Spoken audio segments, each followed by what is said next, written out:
দাদা, বেহালা পূর্বে বিধায়কের সাথে বেহালার সব মানুষ আপনাকে সংবর্ধনা দিল, কেমন লাগছে?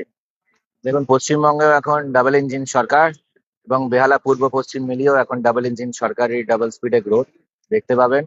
এখানে দীর্ঘদিনের যে সমস্যা ছিল, স্বাস্থ্যের অব্যবস্থা, শিক্ষার অব্যবস্থা, সেগুলো ডাবল ইঞ্জিনের মাধ্যমে খুব জলদি, খুব তাড়াতাড়ি করে সেই কাজগুলো আমরা অনেক মানুষকে আমরা সুস্বাস্থ্য দিতে পারি, সুশিক্ষা দিতে পারি, তার বন্দোবস্ত সম্মানীয় মুখ্যমন্ত্রী শ্রী শুভেন্দু অধিকারী মহাশয়ের নির্দেশে শুরু হয়ে গেছে।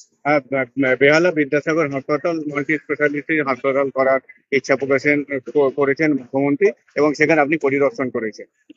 দেখুন, দীর্ঘদিন ধরে বেহালা পূর্ব আর পশ্চিম মিলে প্রায় 10 লক্ষ মানুষের বাস, অথচ এখানে একটা প্রপার কোনো হাসপাতাল নেই। এবং অদ্ভুত লাগে যে 34 বছর সিপিএম ছিল, 15 বছর ধরে তৃণমূল আমল, এবং এখানে রাজ্যের তৎকালীন মুখ্যমন্ত্রী, প্রাক্তন মুখ্যমন্ত্রী তথা প্রাক্তন স্বাস্থ্যমন্ত্রী মমতা বন্দ্যোপাধ্যায় নিজের লোকসভা কেন্দ্র, অথচ একটা ভালো হাসপাতাল তিনি করেননি। এখানে বিদ্যাসাগর হাসপাতালকে নীল সাদা বিল্ডিং রং করে দিয়েছে, বড় একটা বিল্ডিং নীল সাদা রং, কিন্তু ভেতরে পুরো ফাঁকা। না ওখানে পরিষেবা মানুষ পাচ্ছে, 280টা বেডের মধ্যে 28টা বেড ওখানে পরিষেবা দেওয়ার মতন পরিস্থিতিতে নেই। পর্যাপ্ত ডাক্তার নেই, পর্যাপ্ত নার্স নেই, পর্যাপ্ত স্টাফ নেই, পর্যাপ্ত স্ক্যাভেঞ্জার নেই। মানে খুব খারাপ পরিস্থিতি রেখেছে এবং এখানে রেফার ছাড়া কিছু হয় না।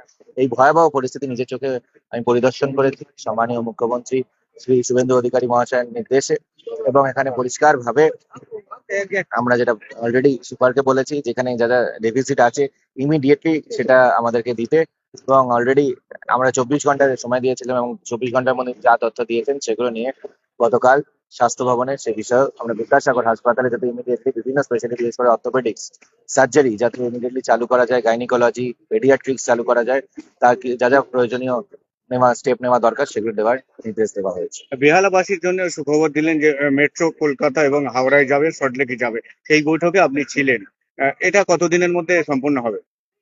দেখুন, মেট্রো মানে 20 বছর ধরে এখানে মেট্রোর কাজ চলছে, অথচ কেন এখানে রাজ্যের মুখ্যমন্ত্রী ছিলেন মমতা বন্দ্যোপাধ্যায়, তিনি প্রপারলি কোথাও অর্ধেক জায়গায় জমি দিচ্ছেন না। আমি তো দেখলাম, মানে ওখানে আমি বিভিন্ন কোথায় কোথায় কেন আটকে ছিল। 20 বছর লাগে নাকি মেন লাইনের সাথে মেট্রো কানেক্ট করতে? তো সেখানে কোথাও দেখছি পিডাব্লিউডি কে জমি দেয়নি, কোথাও দেখছি আলিপুর বডিগার্ড লাইন্স থেকে জমি পাচ্ছে না। তো বিভিন্ন জায়গায় রাজ্য সরকার ওখানে একটা সবসময় একটা ওই পাথ ব্রেকার ইয়ে হয়ে থাকে, স্পিড ব্রেকারের মতন ওখানে দাঁড়িয়ে আছে, যাতে উন্নয়ন না হয়। তৎকালীন মুখ্যমন্ত্রী চিংড়িঘাটা মেট্রোর কাজ আটকে রেখেছিলেন, মানে মানে অভিযোগ ওইটুকু দুশো কোর্টের তিনশো মিটার নির্দেশে। 200-300 মিটারে, এবং তাও আবার হাইকোর্টে যাওয়া হয়েছিল, তারপরেও হাইকোর্টের নির্দেশকে উপেক্ষা করে তাও ওখানে জমি মানে ওখানে যে ট্রাফিক ব্লক না করে দুদিনের জন্য তো চেয়েছিল। ইচ্ছা করে করছে না, শুধু মানুষের যাতে মানে অসুবিধাতেই থাকে মানুষ, আর এখানে কোনো ধরনের উন্নয়ন না হয়। অদ্ভুত একটা পেসিমিস্টিক নেগেটিভ অ্যাপ্রোচ ছিল রাজ্যের তৎকালীন মুখ্যমন্ত্রী, এবং সেই জন্য তৎকালীন মুখ্যমন্ত্রী মমতা বন্দ্যোপাধ্যায়কে পশ্চিমবঙ্গের মানুষ রিজেক্ট করে প্রাক্তন মুখ্যমন্ত্রী বানিয়ে দিয়েছে। দাদা, শেষ প্রশ্ন।